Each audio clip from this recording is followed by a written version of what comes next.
시연이 기도. 기도. 시연이 기도. 시연이 기도. 시연이 기도. 시연아 기도. 시연아 기도하자. 예수님이랑 기도. 함께 기도. 예배. 그렇지. 아우 잘한다. 아우 기도도 해야 되겠고 그것도 봐야 되겠고. 기도. 거룩하신 하나님 앞에 묵도하심으로 수요 기도회 시작하겠습니다. 사도신경으로 우리의 신앙을 고백합니다.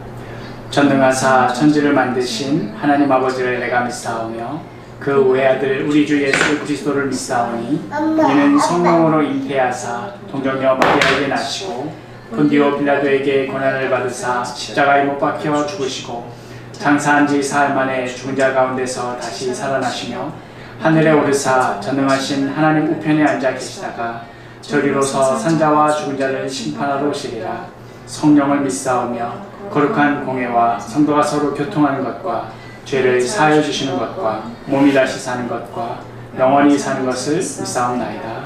아멘. 찬송가 79장.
시편 8편 1절에서 9절 말씀입니다.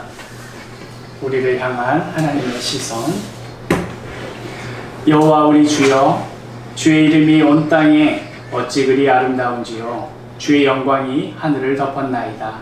주의 대적으로 말미암아 어린 아이들과 젖먹이들의 입으로 권능을 세우시며 이는 원수들과 보복자들을 잠잠하게 하려 하심이니이다. 주의 손가락으로 만드신 주의 하늘과 주께서 베풀어 두신 달과 별들을 내가 보니 사람이 무엇이기에 주께서 그를 생각하시며 인자가 무엇이기에 주께서 그를 돌보시나이까.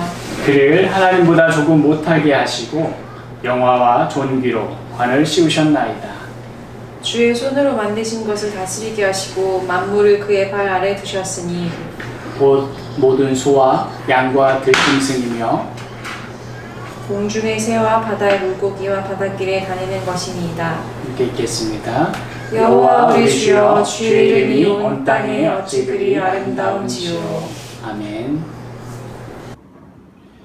세상에서 제일 무서운 것이 사람이라고 하죠. 이번 코로나 사태만 해도 사람들이 덜 움직이고 덜 나대니까 자연이 회복된다면서 그러니 사람이 제일 문제라고 하죠. 어느 정도는 일리가 있는 말인 것 같습니다. 모든 자연 만물 중에 정말 사람이 제일 문제인 것 같습니다. 그러나 오늘의 이 시편 8편은 전혀 다른 말씀을 하고 있습니다. 5절에 그를 하나님보다 조금 못하게 하시고 영화와 존귀로 간음을 씌우셨나이다. 우리네 사람의 영화와 존귀가 하나님보다 조금 못한 수준, 다른 말로 하자면 거의 하나님과 같은 수준이라고 고백하고 있습니다. 아무리 못난 사람이라도 어딘가 하나쯤은 괜찮은 구석이 있다는 정도의 말씀이 아닙니다. 사람의 영화와 존귀가 충만하여 거의 하나님과 같다고 고백하는 경지입니다. 하나님께서는 우리 우상 숭배를 가장 싫어하시는데 감히 사람을 하나님과 거의 같다고 고백하다니요. 이것은 하나님께 대한 모독 아닙니까? 사람의 어딜 봐서 우리가 거의 하나님과 같습니까? 무엇을 봐서 그렇습니까? 다윗은 먼저 온 땅과 하늘을 바라보았습니다. 1절 여호와 우리 주여, 주의 이름이 온 땅에 어찌 그리 아름다운지요. 주의 영광이 하늘을 덮었나이다. 다윗은 가운데에서 하나님의 아름다우심에 흠뻑 젖어듭니다. 그의 영광에 감격합니다. 그리고는 다윗은 시야를 돌려 그 하늘 아래에 있는 작은 존재들에게 향합니다. 바로 어린아이들과 젖먹이들입니다. 2절 주의 대적으로 말미암아 어린아이들과 젖먹이들의 입으로 권능을 세우시며 이는 원수들과 보복자들을 잠잠하게 하려 하심이니이다. 사람들의 시각으로 보기에 원수들과 보복자들에게 있어서 어린아이들과 젖먹이들은 한 주먹감도 되지 않습니다. 마음만 먹으면 그 자리에서 얼마든지 처리해 버릴 수도 있을 정도입니다. 그런데 다윗은 어린아이들과 젖먹이들 속에서 원수들과 보복자들을 압도하는 권능을 발견합니다. 그리고는 그의 시선은 다시 하늘을 향합니다. 3절 주의 손가락으로 만드신 주의 하늘과 주께서 베풀어 두신 달과 별들을 내가 보오니. 다윗이 살던 고대 근동에서 달과 별들은 신들이었습니다. 고대인들은 달과 별들의 영광을 보며 그것이 곧 하나님이라고 여기고 그것들을 숭배하고 섬겼습니다. 그러나 똑같은 달과 별들이 다윗의 눈에는 다르게 보였습니다. 신처럼 위대하고 찬란해 보이는 달과 별들은 사람을 위해 지으신 하나님의 작품에 불과한 것이었습니다. 그것들은 하나님께서 우리 사람을 위해 자신의 손가락으로 지으신 피조물에 불과했습니다. 세상 사람들이 달과 별들의 영화로움에 감탄하며 숭배할 때에 다윗은 오히려 그것을 지으신 하나님께서 우리들을 향하여 품으신 생각에 감탄하였습니다. 4절 사람이 무엇이기에 주께서 그를 생각하시며 인자가 무엇이기에 주께서 그를 돌보시나이까. 도대체 사람이 무엇이라고 하나님께서는 이 모든 것을 우리에게 베푸셨단 말인가? 도대체 우리가 무슨 가치가 있다고 이토록 돌보신다는 말인가? 다윗은 하나님의 마음을 깊이 이해한 사람이었습니다. 정말로 그러하였습니다. 하나님께서 창조하신 모든 피조 세계들을 바라보시며 참으로 좋으셨다고 선포하였던 그 감격을 다윗은 알고 있는 것입니다. 다윗은 참으로 하나님의 마음에 합한 사람이었습니다. 사람의 시선으로는 사람이 제일 무섭고 저주스러운 존재이지만 하나님의 시선으로는 자신의 영상으로 손수 빚어 창조한 가장 놀라운 존재, 하나님의 영화와 존귀에 다다르는 존재인 것입니다. 사람이 제 생각대로 하나님의 형상을 빚으면 그것은 우상숭배가 되지만 하나님께서 자신의 뜻대로 하나님의 형상을 빚으시면 그것은 가장 영화롭고 존귀한 존재, 바로 사람이 되는 것입니다. 우리 자신이 바로 그러한 존재입니다. 6절에서 8절 말씀, 주의 손으로 만드신 것을 다스리게 하시고 만물을 그의 발 아래 두셨으니 곧 모든 소와 양과 들짐승이며 공중의 새와 바다의 물고기와 바닷길에 다니는 것입니다. 우리는 본래 온 땅을 다스리기에 합당한 존재였습니다. 다윗은 자신이 관찰하고 나열할 수 있는 모든 창조 세계들을 하나씩 거론합니다. 곧 모든 소와 양과 들짐승이며 공중의 새와 바다의 물고기와 바닷가에 다니는 것들, 즉 이 세계에 존재하는 모든 만물입니다. 온 우주를 다스리시는 하나님과 같이 우리도 하나님과 합하여 온 우주를 다스리도록 지음받은 존재였습니다. 이것이 바로 다윗이 하늘과 땅들을 지켜보며 어린아이들과 젖먹이들을 바라보며 달과 별들을 보며 발견한 놀라운 진리였습니다. 그러나 이것을 누가 망쳐버렸습니까? 이 놀라운 세계에 어떻게 사망이 들어오게 되었습니까? 우리의 범죄함 때문에 그리 되었습니다. 하나님의 광대하고 찬란한 꿈을 우리 손으로 망쳐버렸습니다. 짓밟고 으깨버렸습니다. 다시는 회복될 수 없을 지경으로 만들어 놓았습니다. 코로나로 인해 서로가 서로를 두려워하며 살고 있습니다. 어른이 아이들을 학대하며 잔인하게 죽이는 세상으로 만들어 놓았습니다. 이것이 죄가 이 세상 가운데 들어와 버려놓은 끔찍한 결과입니다. 하나님의 가슴이 얼마나 아프셨을까요? 얼마나 비탄해하셨을까요? 그러나 하나님의 계획은 거기에서 그치지 않습니다. 하나님 아버지께서는 자신의 아들 예수 그리스도를 보내셔서 죽게 하시기까지 우리를 사랑하셨습니다. 하나님의 구원의 계획의 웅장함과 위대함은 우리를 죽음에서 건지실 뿐 아니라 오늘의 다윗의 고백처럼 우리를 하나님과 같이 영화롭고 존귀한 존재로 이끄시는 데까지 다다릅니다. 이것이 바로 위대하신 하나님께서 우리를 위해 행하신 일입니다.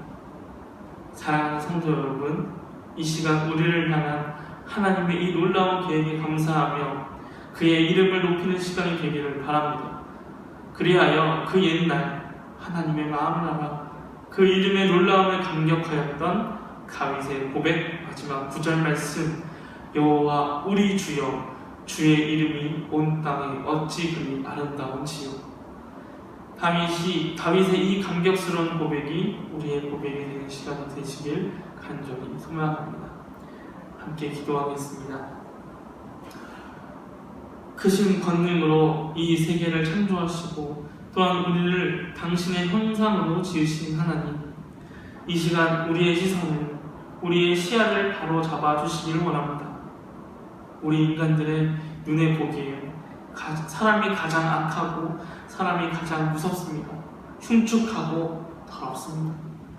그러나 하나님께서 우리를 지으신 원래의 모습은 우리는 하나님의 형상이요 우리의 존귀와 영화가 하나님과 거의 같을 정도였습니다. 그러나 이러한 우리의 원래의 모습을 우리의 죄성이, 우리의 죄악이 다 묻혀버렸습니다. 하지만 하나님의 놀라운 구원의 계획은 이를 다시 회복시키는 데까지 다다릅니다. 우리를 바라보시며 보시기 참으로 좋았다라고 말씀하시던 그 모습으로 우리를 형화시키기까지 하나님의 구원의 계획은 멈추지를 않습니다. 이것이 바로 우리를 향하신 하나님의 뜻입니다. 이토록 놀랍고 공의로우신 하나님이 바로 우리가 믿는 하나님이심에 다시금 감사드립니다. 다시금 주의 이름을 찬양합니다. 주님께 영광을 돌려드립니다. 이 모든 말씀 예수 그리스도의 이름으로 기도합니다. 아멘. 찬송가 68장 함께 부르시겠습니다.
주기도문으로 모든 예배 순서를 마치겠습니다. 하늘에 계신 우리 아버지여, 이름이 거룩히 여김을 받으시오며 나라가 임하시오며 뜻이 하늘에서 이루어진 것 같이 땅에서도 이루어지이다. 오늘 우리에게 일용할 양식을 주시옵고 우리가 우리에게 죄 지은 자를 사하여 것 같이 우리 죄를 사하여 주시옵고 우리를 시험에 들게 하지 마시옵고 다만 악에서 구하시옵소서. 나라와 권세와 영광이 아버지께 영원히 있사옵나이다. 아멘.